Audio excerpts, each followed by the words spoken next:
My dear students, मैं हूं मुदिता और आप सभी का स्वागत है मुदिता आईएएस वॉरियर्स में।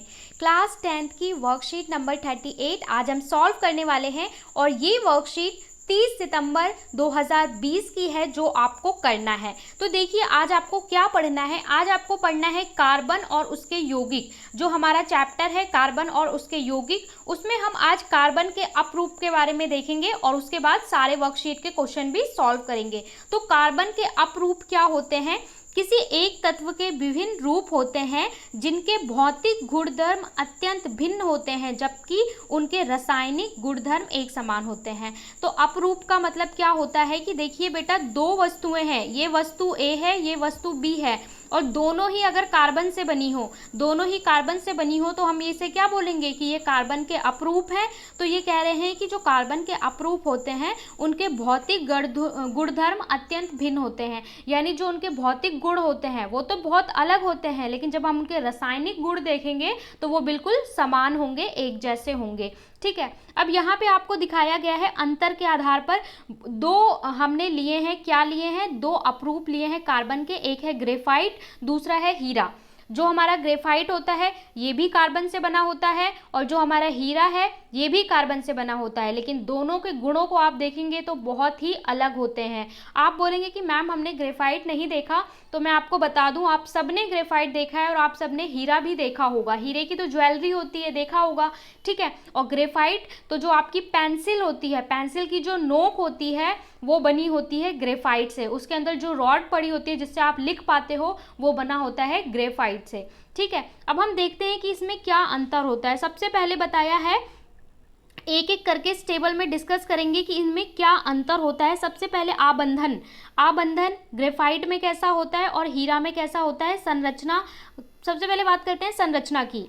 तो अगर ग्रेफाइट की संरचना की बात करें तो एक दूसरे के ऊपर व्यवस्थित षटकोणीय तल, मतलब कैसे होते हैं कि षटकोणीय उनकी शेप होती है। षटकोण मतलब इस तरीके से शेप होती है, इस तरीके का आकार होता है और इसके ये बिंदुओं पे क्या लगे होते हैं? कार्बन लगे होते हैं और एक परत के नीचे दूसरी परत अटैच होती है। तो ये किसकी संरचना होती है? ग्रेफाइट की संरचना होती है। हीरे की बात करें तो हीरा कैसा होता है? त्रिआयामी संरचना, यानी 3D स्ट्रक्चर होती है हीरा की। अगर आबंधन की बात करें तो कार्बन के प्रत्येक परमाणु का आबंधन कार्बन के 3 अन्य परमाणुओं के साथ होता है। इनमें से एक आबंध द्विआबंधी होता है। इसका मतलब क्या है कि ग्रेफाइट में क्या होता है, एक कार्बन आगे 3 कार्बन के साथ जुड़ा होता है। ठीक है, हर कार्बन 3 कार्बन के साथ जुड़ा होता है। इस तरीके से 3 कार्बन और जो एक होगा ये यहाँ पे कैसा बॉन्ड बनाएगा?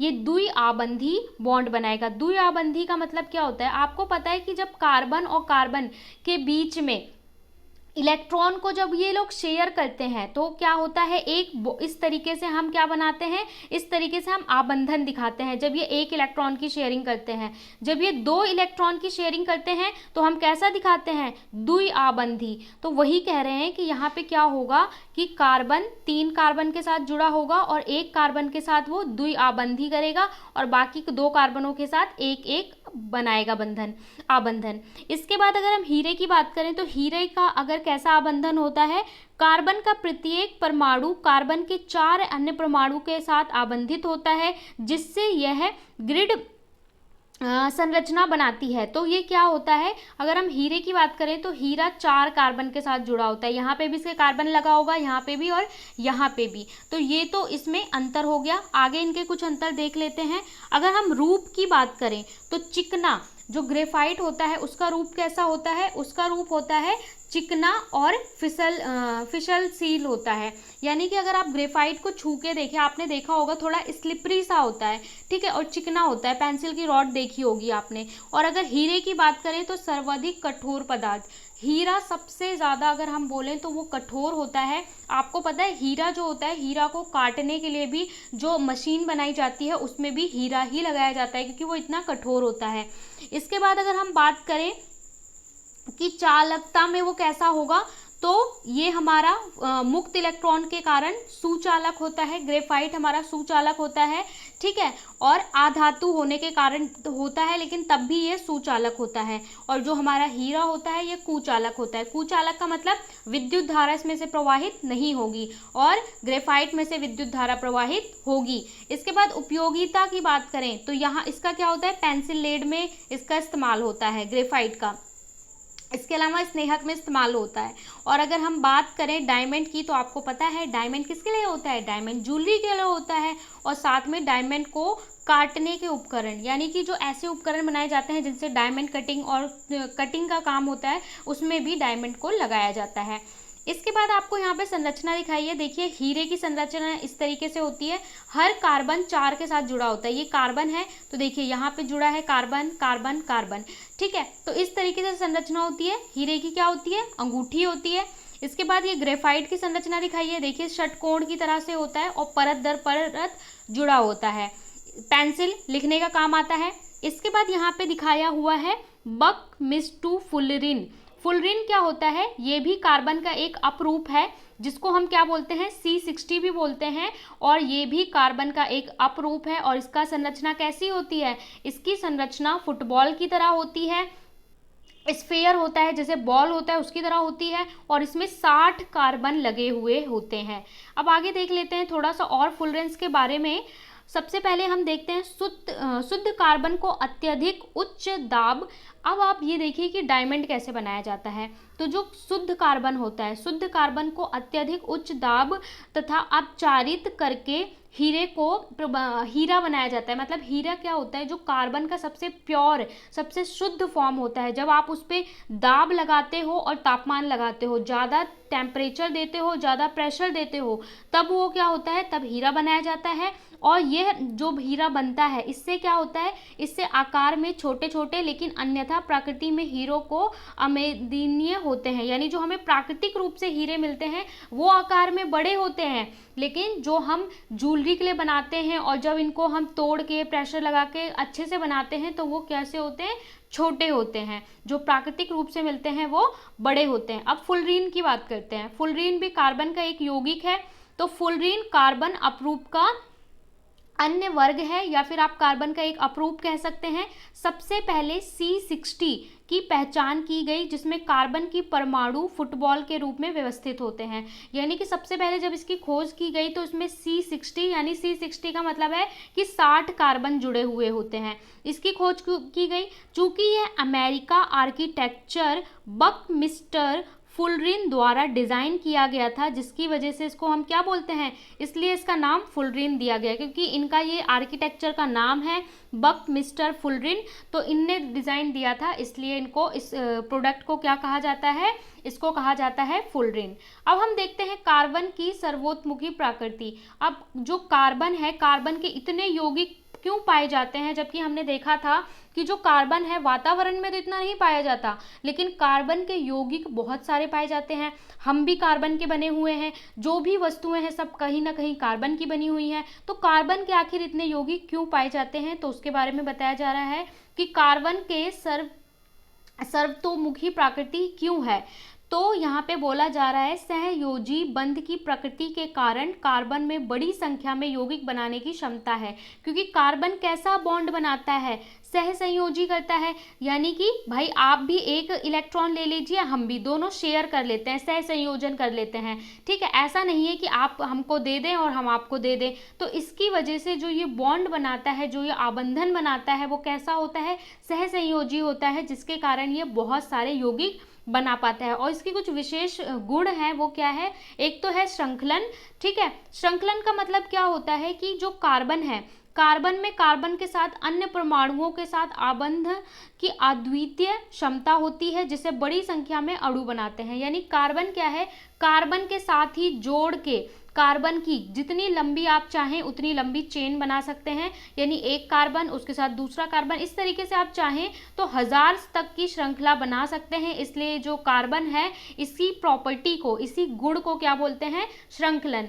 यहाँ पे बोला है कि जो सिलिकॉन है, हमारा जो सिलिकॉन होता है, जिसका आपको पता है सिंबल होता है SI, तो जो सिलिकॉन है ये भी श्रृंखला बना लेता है, लेकिन 7 या 8 सिलिकॉन को जोड़ने के बाद आगे आप नहीं जोड़ पाओगे, और ये इतना ज़्यादा रिएक्टिव होता है, यानी बहुत ज़्यादा रिएक्शन करता है, इसलिए इसको ये आगे ज़्यादा चेन नहीं बना सकता। लिखा हुआ है सिलिकॉन हाइड्रोजन के साथ यौगिक बनाते हैं जिसमें 7 या 8 परमाणुओं की श्रृंखला हो सकती है, लेकिन यौगिक अति अभिक्रियाशील होते हैं, यानी बहुत ज़्यादा रिएक्टिव होते हैं, ये इतनी रिएक्शन कर जाएंगे इसलिए स्टेबल नहीं होते। लेकिन वही अगर हम कार्बन की बात करें तो कार्बन को आप C1000 तक भी जोड़ दो तो भी ये जुड़ जाएंगे और ये बहुत स्टेबल होते हैं, इसलिए इसी प्रॉपर्टी को, इसी गुण को क्या बोलते हैं, श्रृंखलन, जिसके कारण कार्बन बहुत सारे यौगिक बना पाते हैं। इसके बाद इसकी दूसरी प्रॉपर्टी है जिसका नाम होता है चतुसंयोजकता।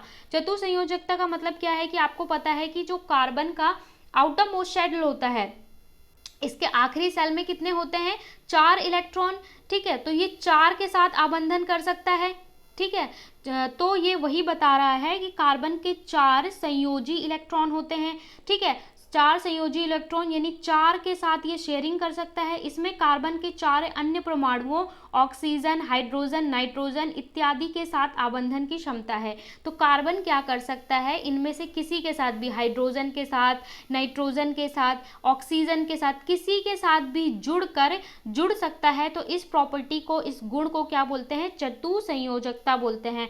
कार्बन द्वारा आबंधी के निर्माण के कारण इसका छोटा आकार भी होता है, और कार्बन क्या है, कार्बन का जो साइज होता है वो छोटा होता है, जिसके कारण ये बहुत सारे यौगिक बना पाता है। और कार्बन का साइज छोटा क्यों होता है, ये आप जब हम पीरियोडिक टेबल पढ़ेंगे, ठीक है, तो उसमें आपको बताया जाएगा कि जब आप पीरियोडिक टेबल, जिसमें आपको सारे एलिमेंट दिखाए जाते हैं, वहाँ पे जब आप ऐसे बढ़ते हो तो साइज घटता जाता है, जब ऊपर से नीचे की ओर जाते हो तो साइज बढ़ता है, वो सारा हम पीरियोडिक टेबल में नेक्स्ट चैप्टर में डिस्कस करेंगे। अब आपसे प्रश्न पूछे हैं, कार्बन सर्वोत्मुखी प्रकृति क्यों दर्शाता है, पहला प्रश्न। दूसरा प्रश्न में बोला है कार्बन के परमाणु अधिक संख्या में यौगिक क्यों बनाते हैं। तीसरे में बोला है कि फुलरिन में कितने कार्बन परमाणु होते हैं, और चौथे में आपको बोला है कि अगर आप पेंसिल को दोनों तरफ से छीलकर बैटरी से एक बच्चा कनेक्ट कर देता है तो उसमें विद्युत धारा प्रवाहित होगी, अन्यथा नहीं।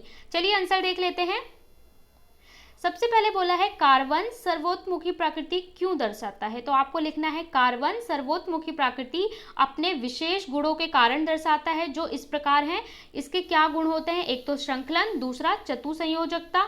श्रृंखलन क्या होता है, कार्बन में कार्बन के ही अन्य परमाणुओं के साथ आबंध बनाने की अद्वितीय क्षमता होती है, जिसके कारण बड़ी संख्या में अणु बनते हैं। दूसरा संयोजकता के कारण, तो कार्बन के 4 संयोजी इलेक्ट्रॉन होते हैं, इनमें कार्बन के 4 अन्य परमाणुओं के साथ आबंधन की क्षमता होती है। तो ये 2 इसकी विशेष गुण है, जिसके कारण प्रकृति में बहुत ज़्यादा कार्बन के, ये कैसा प्रकृति है, सर्वोत्मुखी प्रकृति है, और बहुत ज़्यादा यौगिक मिलते हैं। तो ये आपका पहला आंसर है। आप स्क्रीनशॉट ले सकते हैं या फिर हमारे टेलीग्राम को ज्वाइन कर ले, वहाँ से भी आप आंसर कर सकते हैं। टेलीग्राम का लिंक आपको डिस्क्रिप्शन बॉक्स में दिया हुआ है, वहाँ से ज्वाइन कर सकते हैं।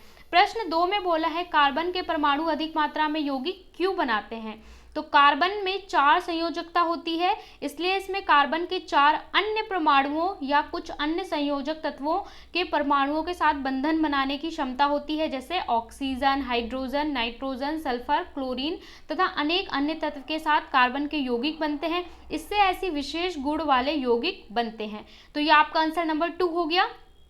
आंसर 3 में बोला है फुलरिन में कार्बन परमाणुओं की न्यूनतम संख्या एवं उसका आकार बताइए।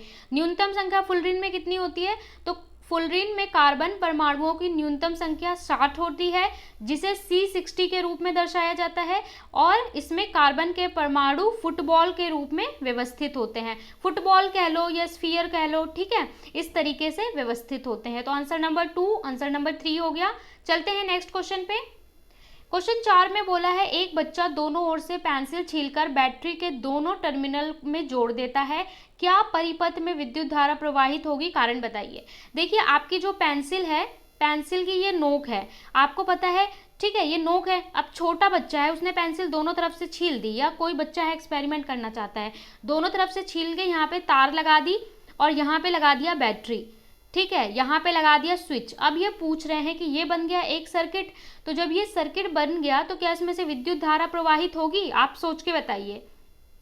तो आप लिखेंगे हाँ, परिपथ में से विद्युत धारा प्रवाहित होगी, क्योंकि पेंसिल के अंदर जो स्लेटी रंग की रॉड होती है वो किसकी बनी होती है? ग्रेफाइट से बनी होती है, तथा मुक्त इलेक्ट्रॉन होने के कारण ग्रेफाइट एक सुचालक है। आपको पता है ग्रेफाइट सुचालक है, तो जब दोनों तरफ से पेंसिल छील देंगे तो वो कनेक्ट हो जाएगा तार से और उसमें विद्युत धारा प्रवाहित होगी। तो ये आपका आंसर नंबर 4 हो गया। ठीक है, स्क्रीनशॉट ले सकते हैं।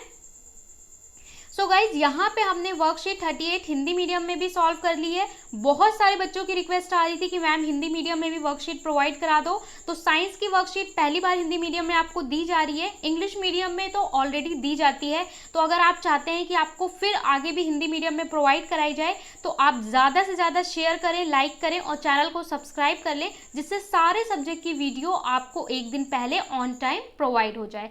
बाय बाय, टेक केयर, पढ़ते रहें।